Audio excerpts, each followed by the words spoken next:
बुद्ध धम्म ही असली सनातन धर्म है। नकली सनातनियों की खुल गई पोल। बुद्ध के सनातन शब्द को चोरी किए हैं यूरेशियन। अगर आप ये सब कुछ प्रमाणिक तौर पे सबूतों के साथ देखना चाहते हैं, समझना चाहते हैं, तो इस वीडियो को अंत तक देखिए। अंत तक इस वीडियो में बने रहिए। बौद्ध धर्म ही असली सनातन धर्म है। बौद्ध धर्म की प्रतिक्रिया में अन्य धर्मों की निर्मित हुई है। तथागत बुद्ध के समय में वैदिक नाम का कोई भी धर्म अस्तित्व में नहीं था। तथागत बुद्ध के बाद ब्राह्मण साहित्यकारों ने ब्राह्मण संप्रदाय अथवा ब्राह्मणी पंथ को ही वैदिक धर्म का नाम दिया है। भारतीय संविधान के शिल्पकार बोधिसत्व महामानव डॉक्टर बाबा साहेब अम्बेडकर ने संपूर्ण भारत के इतिहास की व्याख्या सिर्फ एक शब्द में की है। उस संदर्भ में बाबा साहब कहते हैं, भारत का इतिहास यह और कुछ नहीं बल्कि बौद्ध धर्म एवं ब्राह्मणवाद इनके बीच में चलने वाला संघर्ष का इतिहास है। तथागत बुद्ध के समय से ही ब्राह्मण लोग अपना अलग अस्तित्व बनाए रखे हैं। इसलिए इतिहास में ब्राह्मणी पंथ एवं ब्राह्मणी संप्रदाय का अलग से उल्लेख मिलता है। तथागत बुद्ध और चक्रवर्ती सम्राट अशोक के शासनकाल के दौरान इस देश में श्रमण संस्कृति अस्तित्व में थी। श्रमण संस्कृति के विरुद्ध ब्राह्मणी संस्कृति की आपस में लड़ाई चल रही थी। इसी लड़ाई को ब्राह्मणी साहित्यकारों ने अत्यंत चालाकी से वैदिक संस्कृति और श्रमण संस्कृति की लड़ाई कहा है। तथागत बुद्ध के समय में अखंड जम्बूद्वीप में एक भी धर्म अस्तित्व में नहीं था। तथागत बुद्ध ने ही सर्वप्रथम मानव के कल्याण के लिए धम्म की स्थापना की है। धम्म की ही नकल है धर्म। ब्राह्मणी संस्कृति एवं ब्राह्मणों का इतिहास बौद्ध साहित्य बौद्ध पात्रों को चुराकर उनकी नकल करके बनाई गई है। इसलिए ब्राह्मण जो कहते हैं कि वैदिक धर्म अत्यंत पुराना है, इसमें कोई ऐतिहासिक तथ्य नहीं है। तथागत बुद्ध को सामने रखकर बुद्धि और बुद्धिमान शब्द की निर्मित हुई है। बुद्ध इस शब्द को काउंटर करने के लिए ब्राह्मण लोगों ने बाद में बुद्धू शब्द का इस्तेमाल करना शुरू कर दिया। इससे ब्राह्मण लोगों की बुद्ध के प्रति नफरत साफ दिखाई देती है। सम्राट चंद्रगुप्त मौर्य और चक्रवर्ती सम्राट अशोक महान के अंतिम वारिस बृहद्रथ मौर्य की पुष्यमित्र शुंग ने अत्यंत धोखाधड़ी से हत्या की थी। उस हत्या के बाद मौर्य साम्राज्य समाप्त हुआ और शुंग का शासन शुरू हुआ। जब तक मौर्यों ने बौद्ध धर्म को राजाश्रय दिया था, तब तक बौद्ध धर्म की कोई हानि नहीं हुई थी। बौद्ध धर्म निरंतर फल फूल रहा था मानव कल्याण के लिए। जैसे ही बृहद्रथ की हत्या हुई, बौद्ध धर्म का पतन होना शुरू हो गया। वैदिक धर्म और वैदिक साहित्य की निर्मित पुष्यमित्र शुंग के दौरान वेदों की निर्मित हुई है। मनुस्मृति की संहिता भी उसी दौरान लिखी गई। प्रतिक्रांति के बाद अखंड जम्बूद्वीप का इतिहास ब्राह्मण लोगों ने बदल दिया। मनुस्मृति और कुछ ग्रंथ छोड़कर ब्राह्मण लोगों का जितना भी पौराणिक साहित्य है, वह सभी साहित्य बौद्ध साहित्य से ही निर्माण किया हुआ है। बौद्ध साहित्यों को ही तोड़कर मरोड़कर इनके जो अन्य वेद पुराण लिखे गए हैं वह लिखे गए हैं। बाद में इन लोगों ने बौद्ध साहित्य को जैसे नालंदा विश्वविद्यालय में जला दिया और जलवा दिया, ऐसे ही अन्य जगहों पे इन सबों ने, इन विदेशियों ने, इन पाखंडियों ने बौद्ध साहित्य को नष्ट किया और अपने साहित्य उसमें थोड़ा सा चटनी मसाला और भी अपनी चीज़ें मिलाकर परोसना शुरू कर दिया। ब्राह्मण कहते हैं कि वैदिक धर्म यह सबसे प्राचीन धर्म है, वैदिक धर्म यह सबसे सनातन धर्म है, किंतु इसमें कोई सच्चाई नहीं है, क्योंकि वैदिक धर्म यह बुद्धोत्तर धर्म है। त्रिपिटक और धम्म पद में एस धम्मो सनातनो का उल्लेख मिलता है। एस धम्मो सनातनो का मतलब यह धम्म ही सनातन है।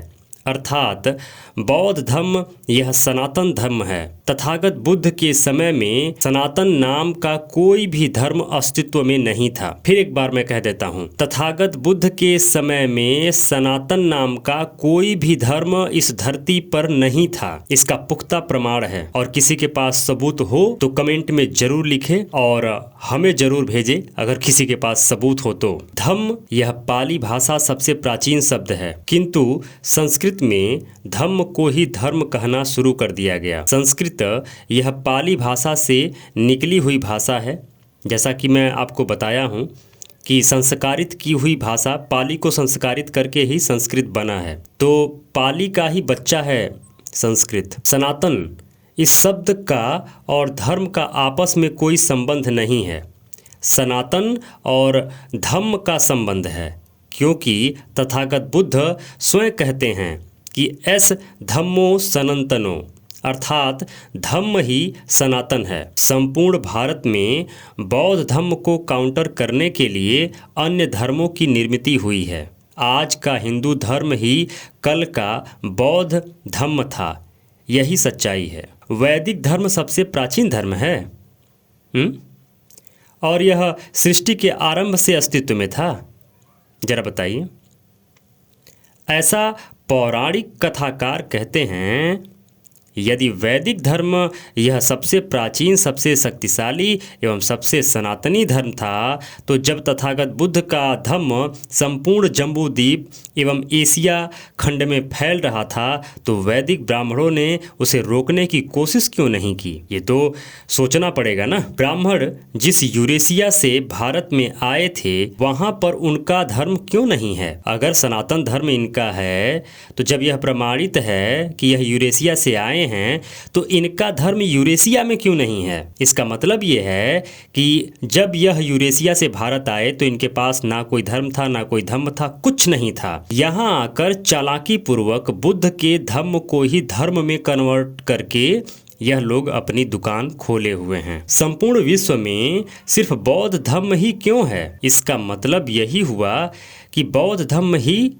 सनातन धर्म है। जब वैदिक धर्म अस्तित्व में नहीं था, तो यह वेद कैसे होंगे? वेदों की निर्मित यह बौद्ध साहित्य से ही की गई है। वेद यह बौद्धोत्तर साहित्य हैं। बौद्ध धर्म में सुत्त निपात यह बौद्ध धर्म के थेरवाद का प्रमुख ग्रंथ माना जाता है। सुत्त निपात में 5 वग्ग यानी वर्ग हैं। उरग वग्ग, चुल्लग वग्ग, महावग्ग, अट्ठक वग्ग और पारायण वग्ग। ब्राह्मण लोगों ने भी 4 वेद लिखे हैं, ऋग्वेद, यजुर्वेद, सामवेद, अथर्ववेद। यह इन चारों वेदों के नाम हैं, किंतु ब्राह्मण सिर्फ 4 वेद नहीं मानते, वे 5वां वेद भी मानते हैं। शास्त्रों के अनुसार महाभारत को ही 5वां वेद कहा गया है। सुत्त निपात के 5 वग्ग को सामने रखकर ही 5 वेदों की रचना हुई है। जैसा कि मैं बार बार कहता हूँ कि बौद्ध साहित्यों को ही चोरी करके, रौंद कर,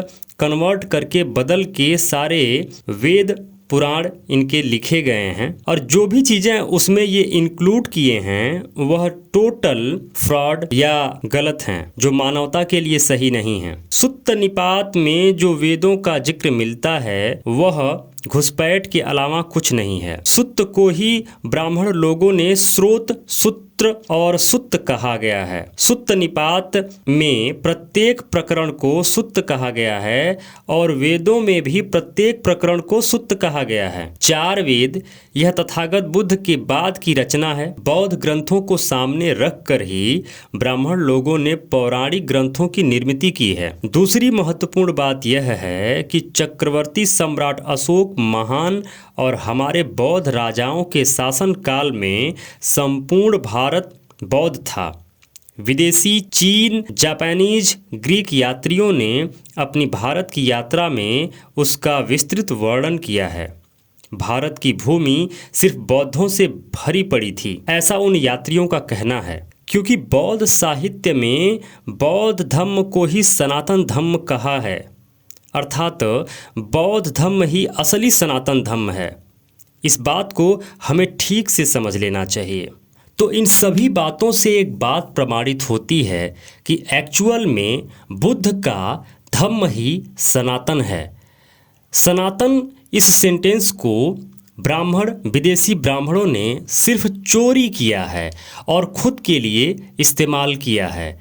एक्चुअल में कोई भी ऐसा प्रमाण नहीं है कि वह सनातन धर्म उनका है।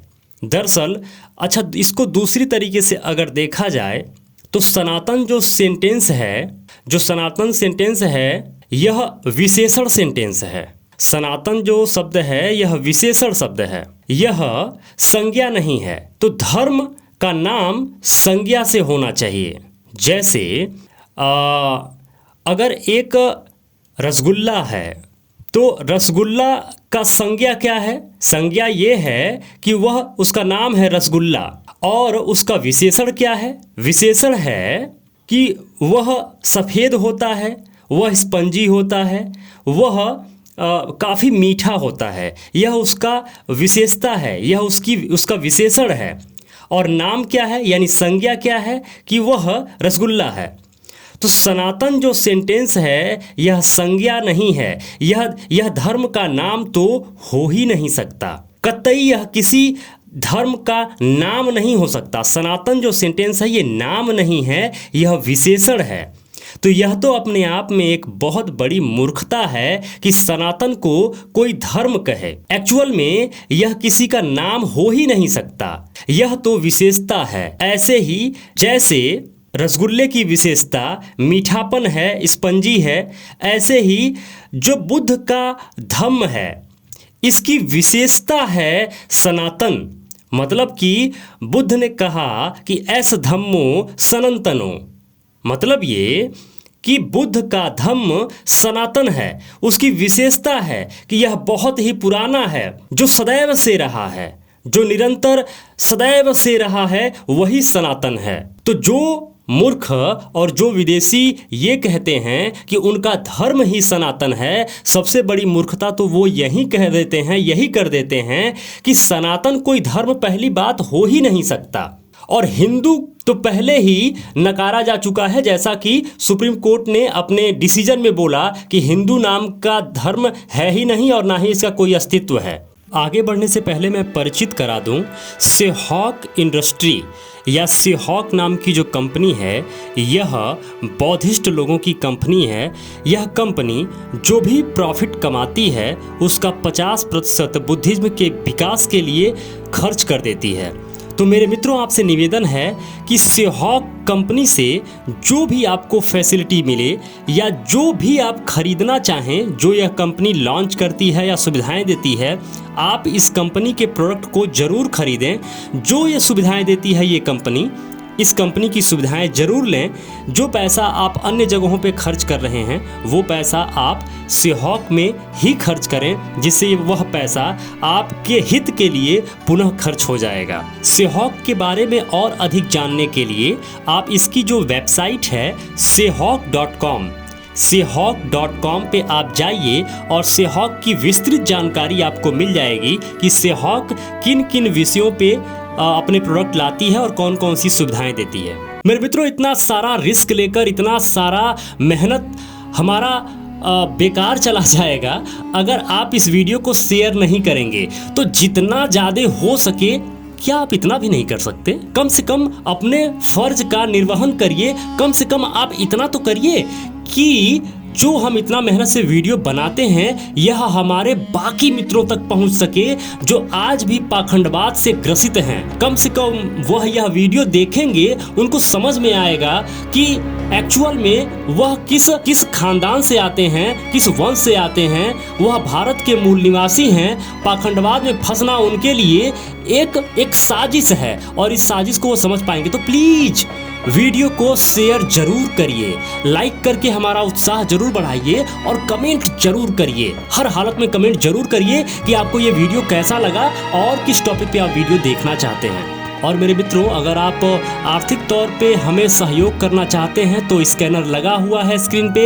स्कैन करके हमें डोनेशन कर सकते हैं, जिससे अविरल निरंतर यह जो जन जागरूकता वाला कार्य है हम लगातार करते रहेंगे। तो निवेदन है, डोनेशन जरूर करें। और अगर आप अभी तक इस चैनल को सब्सक्राइब नहीं किए हैं तो अभी के अभी सब्सक्राइब कर लीजिए। और अगर आप अभी तक इस चैनल पे जुड़े हुए हैं तो आपको बहुत बहुत साधुवाद, बहुत बहुत धन्यवाद। नमो बुद्धाय, जय भारत।